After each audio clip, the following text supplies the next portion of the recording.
qu'est-ce qui se passe exactement pendant ces journées, concrètement? On a des journées types qui sont assez bien structurées parce qu'il était important pour nous de ritualiser, d'avoir des temps qui reviennent pour que les enfants s'approprient vraiment la démarche et en deviennent porteurs. Et donc on a systématiquement un temps d'accueil, on revient sur la séance précédente, on se rafraîchit la mémoire. En gros, il se passe à peu près 2 semaines entre chaque journée. On revient sur les travaux qui ont été faits entre-temps. On a souvent des enfants qui nous disent: «Je suis retourné sur le terrain avec ma maman, mon papa, on y est allé en famille». Ça, c'est des indicateurs intéressants aussi.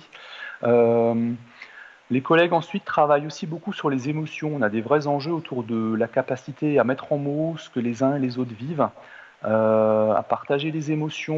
On sait qu'on a des enfants qui ont des contextes, familiaux parfois un peu complexes et pour les rendre disponibles, il y a ces premières phases-là. Comment je viens? Comment je vais? Dans quel état? Et on va pouvoir cheminer ensemble. On a rapidement un temps sur le terrain. On a des logiques de cercle un peu concentriques. On commence en début de projet au niveau de la cour de l'école, les espaces de proximité, les parcs un peu plus loin.